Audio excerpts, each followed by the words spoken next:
فلسفہ حیات۔ یہ تو تھا مذہب کے بارے میں اس آنے والی فاتح تہذیب کا رویہ۔ اب دیکھیے کہ اس کا اپنا فلسفہ حیات کیا تھا، جسے مذہب کی نفی کر کے اس نے اختیار کیا تھا۔ یہ سراسر ایک مادہ پرستانہ فلسفہ تھا۔ مغرب کے فکری رہنما محسوسات سے ماورا کسی غیبی حقیقت کو ماننے کے لیے نہ تو تیار ہی تھے، اور نہ وحی و الہام کے سوا جس کے وہ منکر تھے حقائق غیب کو جاننے اور ٹھیک ٹھیک سمجھنے کا اور کوئی ذریعہ ہی ہو سکتا تھا۔ پھر سائنٹیفک اسپرٹ اس امر میں بھی مانے تھی کہ وہ مجرد قیاسات پر غیبی طاقتوں کے متعلق کسی تصور کی عمارت کھڑی کر دیں۔ اس کی کوشش اگر کی بھی گئی تھی تو علمی تنقید کے معاملے میں وہ نہ ٹھہر سکی۔ اس لیے غیب کے بارے میں جب وہ شک اور لا ادریت کے مقام سے آگے نہ بڑھ سکے تو ان کے لیے اس کے سوا چارہ نہ تھا کہ دنیا اور اس کی زندگی کے متعلق وہ جو رائے بھی قائم کریں صرف حواس کے اعتماد پر کریں۔ اس چیز نے ان کے پورے فلسفہ زندگی کو ظاہر پرست بنا کے رکھ دیا۔ انہوں نے سمجھا کہ انسان ایک قسم کا حیوان ہے جو اس زمین میں پایا جاتا ہے۔ وہ نہ کسی کا تابع ہے اور نہ کسی کے آگے جواب دہ۔ اس کو کہیں اوپر سے ہدایات بھی نہیں ملتی، اپنی ہدایات اسے خود لینی ہے، اور اس ہدایت کا ماخذ اگر کوئی ہے تو وہ قوانین طبعی ہیں، یا حیوانی زندگی کی معلومات، یا پھر خود پچھلی انسانی تاریخ کے تجربات۔ انہوں نے سمجھا کہ زندگی جو کچھ ہے بس یہی دنیا کی زندگی ہے، اس کی کامیابی اور خوشحالی عین مطلوب ہے، اور اسی کے اچھے اور برے نتائج مدار فیصلہ ہیں۔ انہوں نے سمجھا کہ انسان کی زندگی کا کوئی مقصد اپنی طبیعت کے تقاضوں کو پورا کرنے اور اپنے نفس کی خواہشوں کو حاصل کرنے کے سوا نہیں۔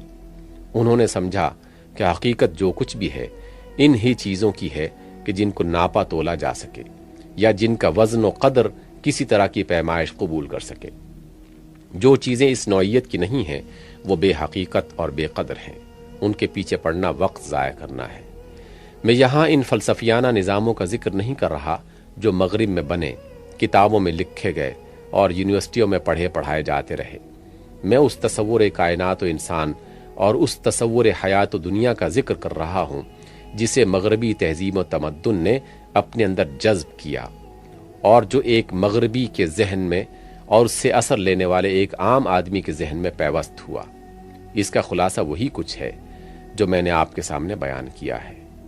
اس کے علاوہ 3 بڑے فلسفیانہ نظریے ایسے ہیں جو 18ویں اور 19ویں صدی میں، اس زمانے میں جب کہ ہم مغرب کے غلام رہے تھے، اٹھے اور اپنی تفصیلات سے قطع نظر اپنی روح کے اعتبار سے پوری تہذیب پر چھا گئے۔ میں یہاں خاص طور پر ان کا ذکر کروں گا کیونکہ انسانی زندگی پر جتنا ہماگیر اثر ان کا پڑا ہے شاید ہی کسی اور چیز کا پڑا ہو۔ ہیگل کا فلسفہ تاریخ۔ ان میں سب سے پہلا نظریہ وہ ہے جو ہیگل نے تاریخ انسانی کی تعبیر کے سلسلے میں پیش کیا۔ اس کا خلاصہ یہ ہے کہ تاریخ کے ایک دور میں انسانی تہذیب و تمدن کا جو نظام بھی ہوتا ہے وہ اپنے تمام شعبوں اور اپنی تمام شکلوں سمیت دراصل چند مخصوص تخیلات پر مبنی ہوتا ہے جو اسے ایک دور تہذیب بناتے ہیں۔ یہ دور تہذیب جب پختہ ہو چکتا ہے تو اس کی کمزوریاں واضح ہونی شروع ہو جاتی ہیں، اور اس کے مقابلے میں کچھ دوسرے تخیلات ابھرنے شروع ہو جاتے ہیں جو اس سے جنگ شروع کر دیتے ہیں۔ اس نزاع و کشمکش سے ایک نیا دور تہذیب جنم پاتا ہے جس میں پچھلے دور تہذیب کے باقیات صالحات بھی رہ جاتے ہیں، اور کچھ نئی خوبیاں بھی ان تخیلات کے اثر سے پیدا ہو جاتی ہیں جن کے یلغار سے مجبور ہو کر پچھلے دور کے غالب تخیلات بالآخر مصالحت پر مجبور ہوئے تھے۔ پھر یہ دور تہذیب بھی پختگی کو پہنچ کر اپنے ہی بطن سے اپنے چند مخالف تخیلات کو جنم دیتا ہے، اور پھر نزاع و کشمکش برپا ہوتی ہے، اور پھر دونوں کی مصالحت سے ایک تیسرا دور وجود میں آتا ہے جو پچھلے دور کی خوبیاں اپنے اندر باقی رکھتا ہے اور ان کے ساتھ نئے تخیلات کی لائی ہوئی خوبیاں بھی جذب کر لیتا ہے۔ اس طرح ہیگل نے انسانی تہذیب کے ارتقاء کی جو تشریح کی ہے، اس سے عام طور پر ذہنوں نے یہ اثر قبول کر لیا کہ پچھلا ہر دور تہذیب اپنے اپنے وقت پر اپنی خامیوں اور کمزوریوں کی وجہ سے ختم ہوا ہے، اور اپنی خوبیاں ہر بعد کے دور تہذیب میں چھوڑ گیا ہے۔ بالفاظ دیگر، اب جس دور تہذیب سے آپ گزر رہے ہیں وہ گویا خلاصہ ہے ان تمام اجزائے صالحہ کا جو پچھلے گزرے ہوئے ادوار تہذیب میں پائے جاتے تھے۔ آگے اگر کسی ترقی کا امکان ہے تو ان نئے تخیلات میں ہے جو اس دور تہذیب کے بنیادی تخیلات سے جنگ کرنے کے لیے اٹھے۔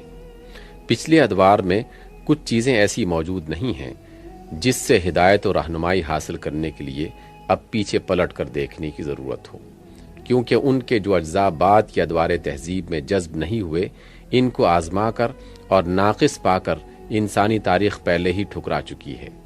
ہمارا تاریخی ذوق ان کی کسی چیز کی اگر کوئی قدر کر سکتا ہے تو اس حیثیت سے کر سکتا ہے کہ وہ اپنے وقت میں ایک قابل قدر چیز رہ چکی ہے اور انسانی تہذیب کے ارتقاء میں اپنے حصے کا کام انجام دے چکی ہے، مگر وہ آج اس دور کے لیے نہ قابل قدر ہے، نہ کسی طرح مطمع نظر بننے کی مستحق، اس لیے کہ تاریخ اس کے بارے میں پہلے ہی اپنا فیصلہ دے چکی ہے۔ آپ ذرا غور کریں کہ در حقیقت یہ کیسا خطرناک فلسفہ ہے۔ تہذیب انسانی کی تاریخ کا یہ تصور جس ذہن میں بھی اتر جائے، کیا آپ توقع کر سکتے ہیں کہ اس کے دل میں پھر ان ادوار تہذیب کی کچھ بھی قدر و قیمت باقی رہ سکتی ہے جن میں ابراہیم اور موسیٰ اور محمد صلی اللہ علیہ وسلم گزرے ہیں؟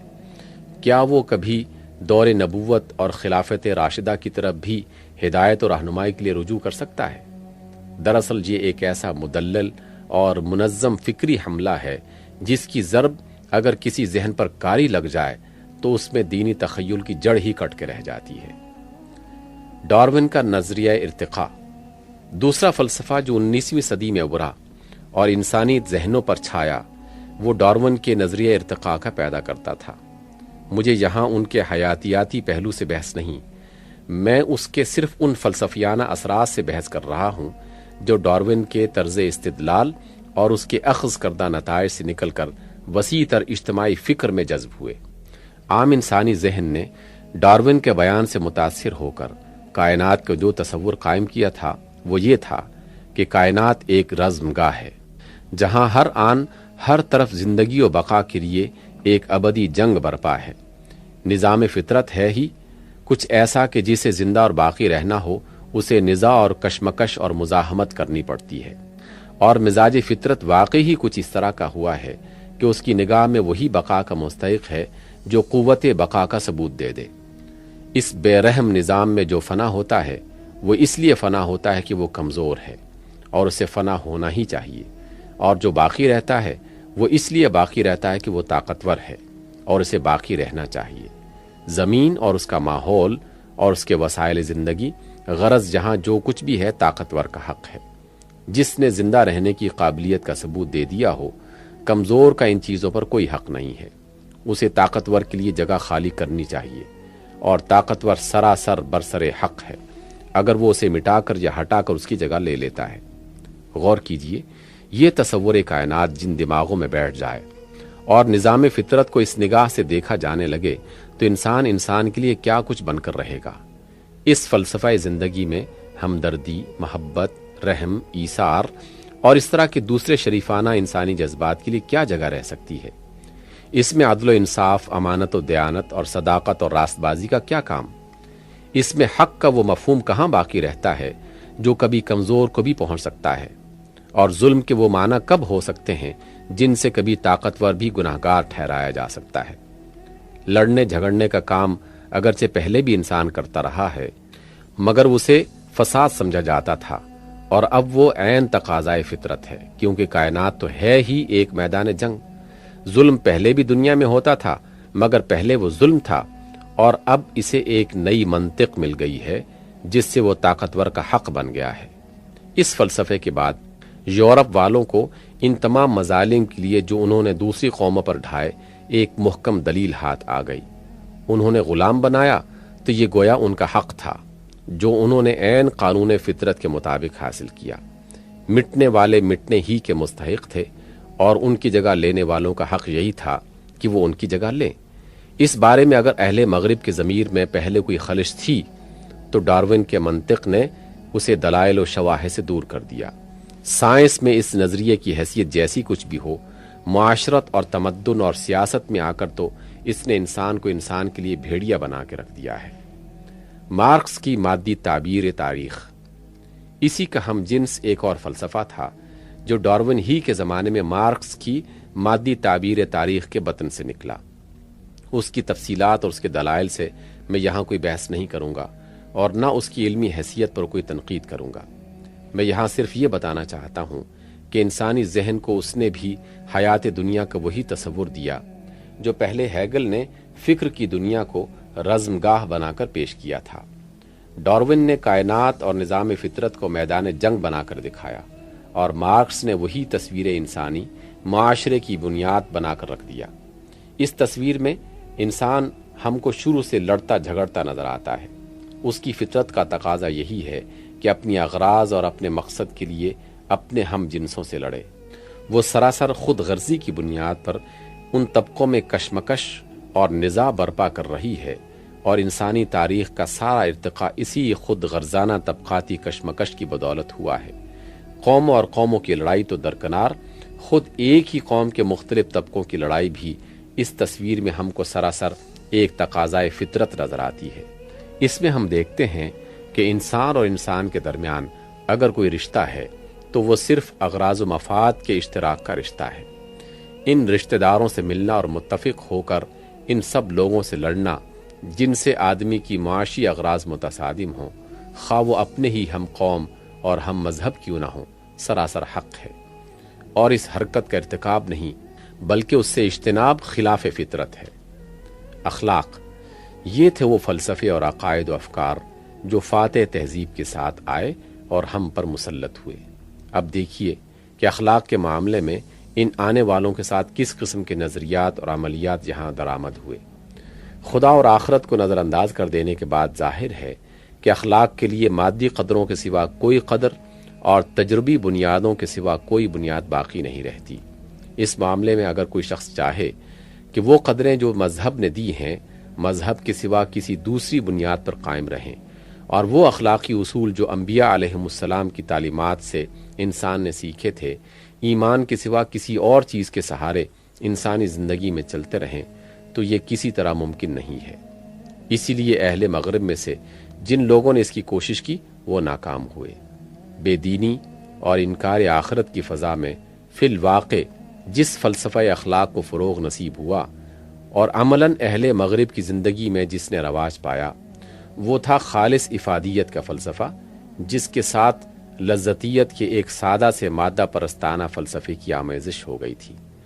اسی بنا پر مغرب کے پورے تمدن اور مغربی تہذیب کے پورے طرز عمل کی بنیاد رکھی گئی۔ کتابوں میں افادیت اور لذتیت کی جو تشریحات لکھی گئی ہیں وہ چاہیں جو کچھ بھی ہوں، مگر مغربی تہذیب اور سیرت و کردار میں اس کا جو جوہر جذب ہوا وہ یہ تھا کہ قابل قدر اگر کوئی چیز ہے تو وہ صرف وہ چیز کہ جس کا فائدہ میری ذات کو پہنچتا ہو، یا میری ذات کے تصور میں کچھ وسعت پیدا ہو جائے تو میری قوم کو پہنچتا ہو۔ اور فائدے سے مراد ہے دنیاوی فائدہ، کوئی راحت، کوئی لذت یا کوئی مادی منفعت، جس چیز سے اس طرح کا کوئی فائدہ میری طرف آئے یا میری قوم کی طرف آئے وہ نیکی ہے، قابل قدر ہے، مطلوب و مقصود ہے، اور وہی اس لائق ہے کہ اس کے پیچھے ساری کوششیں صرف کی جائیں۔ اور جو ایسی نہیں ہے جس کا کوئی محسوس یا قابل پیمائش فائدہ اس دنیا میں مجھے یا میری قوم کو حاصل نہیں ہوتا، وہ کسی توجہ کے لائق نہیں ہے۔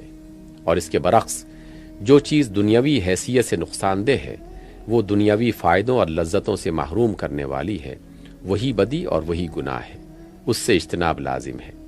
اس اخلاق میں خیر و شر کا کوئی مستقل معیار نہیں ہے، کردار کے حسن و قبح کے لیے کوئی مستقل اصول نہیں ہے، ہر چیز اضافی اور عارضی ہے، ذاتی یا قومی منفعت کے لیے ہر اصول بنایا اور توڑا جا سکتا ہے، فائدوں اور لذتوں کو ہر طریقے سے حاصل کیا جا سکتا ہے۔